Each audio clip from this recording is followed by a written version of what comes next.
Hello বন্ধুরা, আমি দীপ আর তোমরা শুনছো ভূতবং। ভূতবংয়ের সমস্ত দর্শকদের জানাই শুভ নববর্ষ। বছরটা তোমাদের সবার ভালো কাটুক। আর তার সাথে সাথে প্রতি বছরের মতো এই বছরও তোমরা ভূতবংকে সাপোর্ট করে যেও। আর সাপোর্ট করতে গেলে কিন্তু ভূতবংয়ের ঘটনা সবার কাছে শেয়ার করে দিতে লাগবে। অবশ্যই সেটা জানি তোমরা করে দেবে। তোমরা যত আমাকে সাপোর্ট করবে তত আরও ভালো ভালো ভয়ানক ঘটনা নিয়ে আসতে পারবো। এই নতুন বছরের এটি হলো প্রথম এপিসোড। ঘটনাটি শেয়ার করেছে কলকাতার যাদবপুর থেকে প্রবীর দাস। প্রবীর মামার বাড়িতে বেড়াতে গিয়ে যে ভৌতিক ঘটনার সম্মুখীন হয়েছিল সেটি তোমরা আজ শুনতে চলেছ। তাই শোনার আগে বন্ধুরা তোমরা কানে হেডফোন গুঁজে নাও। তাহলে চলো বন্ধুরা, আজকের ঘটনাটি শোনা যাক। হ্যালো দীপ, আমি প্রবীর দাস, কলকাতার যাদবপুর থেকে বলছি। আমি তোমার চ্যানেলের একজন নিয়মিত শ্রোতা।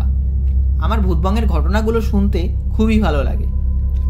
আজ আমার সাথে ঘটে যাওয়া একটা ঘটনা ভূতবংয়ে শেয়ার করলাম। আশা করি ঘটনাটি ভূতবংয়ের দর্শকদের খুবই ভয়ের লাগবে। ঘটনাটি ঘটে মামার বাড়িতে বেড়াতে গিয়ে। আমার মামার বাড়ি বনগাঁয়। ঘটনাটি ঘটে আজ থেকে 9-10 বছর আগে। তখন আমি ক্লাস 11-এ পড়তাম। মামার বাড়িতে বেড়াতে গিয়ে সবাই যেমন আনন্দ করে আমিও তেমনই করতাম। আমার মামার ছেলে বাবাই, ও আমার সমবয়সী। আমাদের দুজনের মধ্যে ফ্রেন্ডশিপ এখনও খুব ভালো। ছোটবেলায় দুজন খুব বাদরামো করেছি। যাই হোক, মূল ঘটনায় আসা যাক। আমি আর বাবাই যখন মামার বাড়ি বেড়াতে যেতাম আমরা দুইজন সকাল বিকেল দুই বেলাই খুব ঘুড়ি ওড়াতাম। আর 9-10 বছর আগেও এই ঘুড়ি ওড়ানোর চলটাও অনেক ছিল। আজ তো একদমই উঠে গেছে সেটা। একদিন আমি লাঞ্চ করে ছাদে যাই ঘুড়ি ওড়াতে। আর বাবাইয়ের তখনও খাওয়া হয়নি। ও আমাকে বলে, তুই যা, আমি একটু পরে আসছি। সেই মতো আমি ছাদে যাই আগে ভাগেই, আর গিয়ে ঘুড়ি ওড়াই। মামাদের বাড়ির পেছনে একটা বড় আম বাগান আছে, আজও আছে, কিন্তু গাছের সংখ্যা অনেক কমে গেছে। তো ব্যাপারটা হলো, আমার ঘুড়িটা একটা আম গাছের ডালে গিয়ে আটকায়। আমি সেটা পাড়ার জন্য বাগানে যাই। ঘুড়িটা পাড়ার জন্য আমি যাবতীয় সব কিছু করি, লাঠি দিয়ে খোঁচা দেই, ঢিল মারি, তবুও আমি ঘুড়িটা পারতে পারি না। শেষমেশ রাগবশত একটা বড় ঢিলের টুকরো ছুঁড়ে মারি, আর ওই ঢিলের টুকরোটা গিয়ে লাগে আমাদের মামার বাড়ির এলাকায় একটা দিদি থাকতো, ওর গায়ে। হঠাৎ ওই দিদি বাগানে এলো কী করে সেটাও বুঝতে পারলাম না। আমি যখন গেছি বাগানে বা যতক্ষণ আমি লাঠি দিয়ে খোঁচাচ্ছিলাম বা ঢিল মারছিলাম ওকে দেখিনি, কিন্তু হঠাৎ আচমকাও এসে পড়ে। তো ওর গায়ে ঢিলটা লাগার পর ও আমার সাথে খুব বাজে ব্যবহার করে। এমনিতে দিদি কিন্তু আমাকে ভাই ভাই বলে ডাকতো। যখনই মামার বাড়িতে বেড়াতে যেতাম ভালোভাবেই আমার সাথে কথা বলতো। তো ও এমনই কথা বলে যে, তুই আমার গায়ে ঢিলটা মারলি তো, তুই এর ফল পাবি।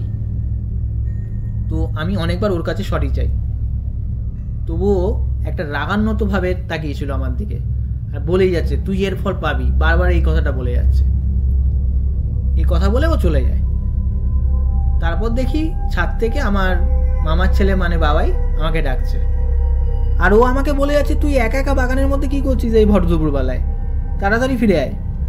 আমি ফিরে যাই আর গিয়ে বলি, আরে ভাই, ঘুড়িটা আটকে গিয়েছিল গাছে, তার জন্য গিয়েছিলাম। তখন বাবাই আমাকে বলে, ওই বাগানে আর যাবি না। আমি বলি, কেন?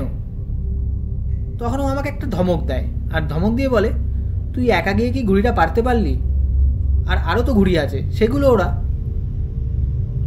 তো শুধুমাত্র এই কথাটাই বলে। তারপর আমরা আবার দুজন নিজেদের মতো ঘুড়ি ওড়াই। ওই সন্ধ্যের আগ পর্যন্ত আমরা ঘুড়ি ওড়াই। তারপর সন্ধ্যের সময় আমি আর বাবাই মিলে সন্ধ্যেবেলার টিফিন আনতে যাই। আর যেই দোকানে কিনতে যাই তার পাশের বাড়িটাই ছিল ওই দিদিটার।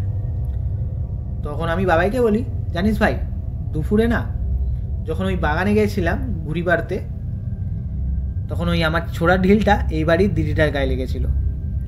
আর দিদিটা আমার সাথে খুব বাজে ব্যবহার করে।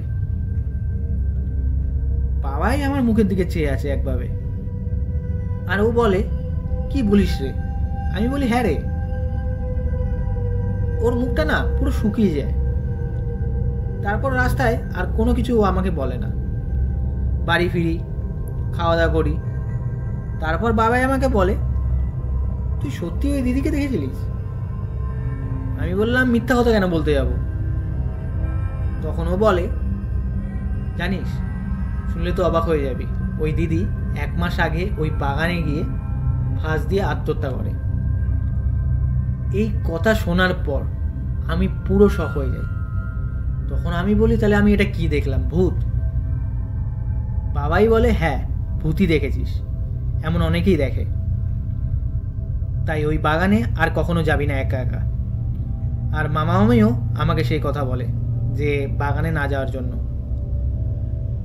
কিন্তু সেই দিন রাতে আমার সাথে আরও কিছু অলৌকিক ঘটনা হওয়া বাকি ছিল। আমি আর বাবাই 2 জন দোতলার ঘরে একই সাথে ঘুমিয়েছিলাম। রাত তখন 12টা বাজে। হঠাৎ জানলাটা ঠকঠক হচ্ছে। আমি যে খুলে দেখতে যাব, বাবাই বলে, ভুলেও খুলিস না কিন্তু। আর ওই জানলাটা থেকে ওই বাগান পুরো সোজাসুজি দেখা যায়। তো বাবাই মানা করাতে আমি আর খুলি না, আবার 2 জন ঘুমিয়ে পড়ি। আবারও ঘন্টাখানেক পর এবার আরও জোরে আওয়াজ, ধারুস ধুরুস। এবার আমি জবরদস্তি বাবার কথা তোয়াক্কা না করে জানলাটা খুলি। আর জানলা খুলে যা দেখি সেটা আজও আমি ভুলতে পারি না। খুলে দেখি ওই দিদিটা হাওয়ায় ভাসছে, চোখগুলো পুরো লাল। ওই দেখে আমরা 2 জনই চিল্লিয়ে উঠি আর সঙ্গে সঙ্গে জানলা দিয়ে দিই। আমাদের চেল্লানোর আওয়াজ শুনে মামা মামিও ছুটে আসে। তখন মামা মামি বলে যে কি হয়েছে। তখন আমরা 2 জনই কাঁপছি, আমি আর বাবাই 2 জনই কাঁপছি। তখন বলি যে এরকম জিনিস দেখলাম। তো এটাই ছিল ঘটনা। পরের দিন সকালে আমি সকালবেলা ঘুম থেকে উঠিনি, উঠতে পারিনি, এতটাই জ্বর চলে এসেছিল আমার। তারপর কিছুটা সুস্থ হওয়ার পর মামা আমাকে বাড়ি দিয়ে আসে, কারণ আমি মামার বাড়িতে ঠিকঠাক ফিল করছিলাম না, আর কেমন যেন ভয় ভয় লাগছিল। বাড়ি ফেরার পর থেকে আমার সেই ভয় ভয় ভাবটাও কেটে যায় আস্তে আস্তে। কিন্তু কয়েকদিন আমি ওই দিদিকে স্বপ্নতে দেখেছি। আর ওই আমবাগানে ওই দিদি সুইসাইড করার পরও আরও 2 জন ফাঁসি দিয়ে মারা গেছিল। এখনও মামার বাড়িতে গেলে সন্ধ্যের পর ওই আমবাগানের দিকে তাকালেই এখনও ছমছম করে। আর ওইখানকার লোক এখনও ওই দিদি মরেছিল, তারপর আরও 2 জন মরেছিল, তাদের আত্মাকে এখনও মাঝে সাঝে নাকি দেখে। এটা আজও হচ্ছে। তো দীপ, এই ছিল ঘটনা।